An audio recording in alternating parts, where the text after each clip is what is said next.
Thiruvananthapuram തമ്പാനൂരിലെ tourist ഹോമിൽ യുവതിയെ കൊലപ്പെടുത്തിയ മധ്യവയസ്കൻ തൂങ്ങി മരിച്ച നിലയിൽ കണ്ടെത്തിയെന്ന വാർത്ത നേരത്തെ നമ്മൾ പറഞ്ഞു.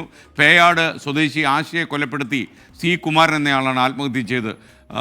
ആശയെ കാണാനില്ലെന്ന് ഭർത്താവ് നൽകിയ പരാതിയിൽ ഇന്നലെ പോലീസ് കേസെടുത്തെന്ന കാര്യം ഓർമ്മിക്കുക.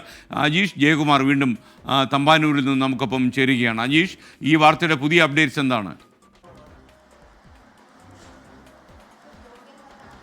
സ്കെയിൻ, എന്തായാലും ഇന്നലെയാണ് ആശയെ കാണാതായത്. ഇന്നലെ രാവിലെ 5:30 ആശ വീട് വിട്ട് ഇറങ്ങിയെന്നാണ് ഭർത്താവ് പോലീസിൽ നൽകിയ പരാതി. ഇന്നലെ രാത്രിയിലാണ് വിളപ്പിൽശാല പോലീസ് സ്റ്റേഷനിൽ ആശയുടെ ഭർത്താവ് പരാതി നൽകിയത്. ഇതിനെ തുടർന്ന് രാത്രി 11 മണിക്ക് പോലീസ് ഒരു മിസ്സിംഗ് കേസ് എടുത്തിരുന്നു. പക്ഷേ ആശയെ കണ്ടെത്താനായില്ല. പ്രാഥമിക പരിശോധന നടത്തിയെങ്കിലും ആശയുടെ വീട് വരുന്നത് വിളപ്പിൽശാല പോലീസ് സ്റ്റേഷൻ ലിമിറ്റിലാണ്. അവിടുത്തെ അരുവിപ്പുറം എന്നൊരു സ്ഥലത്താണ് ആശയുടെ വീട് സ്ഥിതി. ഇന്നലെ രാവിലെ 5:30 വീട് വിട്ട് ഇറങ്ങിയെന്നാണ് ഭർത്താവ് പോലീസ് സ്റ്റേഷനിൽ നൽകിയ പരാതി. അതിനുശേഷം ആശ ഇന്നലെ വൈകിട്ടോടുകൂടിയാണ് ഈ കാണുന്ന കൊടിയിൽ ടൂറിസ്റ്റ് ഹോമിലേക്ക് എത്തുന്നത്. ഈ കുമാരനും ഇവിടെ അപ്പോൾ താമസമുണ്ടായിരുന്നു. കുമാരൻ 10-ാം തീയതി മുതലാണ് ഇവിടെ മുറിയെടുത്ത് താമസിച്ചിരുന്നത്. അതിനുശേഷം ഈ കുമാരൻ ഇന്ന് രാവിലെ ജോലിക്ക് പോകേണ്ടതുണ്ടായിരുന്നു. രാവിലെ 5 മണിക്ക് ഡ്യൂട്ടിക്ക് എത്തേണ്ടതുണ്ടായിരുന്നു. അപ്പോൾ സഹപ്രവർത്തകർ 5 മണിക്കും കുമാരൻ എത്താത്തതിനെ തുടർന്ന് ഈ കുമാരനെ ഫോണിൽ വിളിച്ചെങ്കിലും കിട്ടിയില്ല. പലതവണ വിളിച്ചിരുന്നെങ്കിലും ഫോൺ എടുത്തില്ല. അതിനെ തുടർന്നാണ് കുമാരൻ സ്ഥിരമായി താമസിക്കാറുള്ള ഈ ടൂറിസ്റ്റ് ഹോമിന്റെ ഉടമസ്ഥനെ സഹപ്രവർത്തകർ ഫോണിൽ വിളിച്ചത്. തുടർന്ന് അവർ വന്ന് മുറി പരിശോധിച്ചപ്പോഴാണ് 2 മൃതദേഹങ്ങൾ കാണുന്നത്. കുമാരന്റെ മൃതദേഹം തൂങ്ങിയ നിലയിലായിരുന്നു. കൈഞ്ഞരമ്പ് മുറിച്ച പാടുകളും ഉണ്ടായിരുന്നു. ഈ സ്ത്രീയുടെ മൃതദേഹം കട്ടിലിന്റെ താഴെ കിടക്കുന്ന രീതിയിലായിരുന്നു. രക്തത്തിൽ കുളിച്ച് കിടക്കുന്ന നിലയിലായിരുന്നു.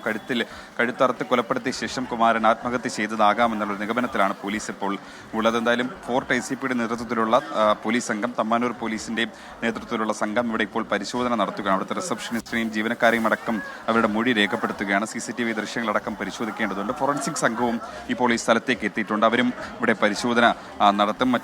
പുറത്തുനിന്നുള്ള സംഘം എന്തെങ്കിലും ഇതിൽ ഇടപെട്ടിട്ടുണ്ടോ എന്നടക്കമുള്ള കാര്യങ്ങൾ പോലീസിന് പരിശോധിക്കേണ്ടതുണ്ട്. എന്തായാലും നിലവിൽ ഈ കുമാരൻ ജോലി ചെയ്തിരുന്ന സ്ഥാപനത്തിലെ സഹപ്രവർത്തകർ വിളിച്ചന്വേഷിച്ചപ്പോഴാണ് ഇങ്ങനെ ഒരു ദാരുണമായ സംഭവം പോലീസിന് മനസ്സിലായത്. ഇവിടുത്തെ രജിസ്റ്റർ അടക്കം പോലീസ് ഉദ്യോഗസ്ഥർ പരിശോധിച്ചുകൊണ്ടിരിക്കുകയാണ്. അതിന്റെ ദൃശ്യങ്ങളാണ് നമ്മളിപ്പോൾ കാണുന്നത്. എന്തായാലും ഈ തമ്പാനൂർ ബസ് സ്റ്റാൻഡിനോട് ചേർന്നുള്ള ടൂറിസ്റ്റ് ഹോമിലാണ് ഇങ്ങനെ ഒരു നടക്കുന്ന സംഭവം രാവിലെ നടന്നിട്ടുള്ളതും. ഈ സ്ത്രീക്ക് 43 വയസ്സ് പ്രായമുണ്ട്. കുമാരൻ ഏതാണ്ട് 48 വയസ്സ് പ്രായമുണ്ട്.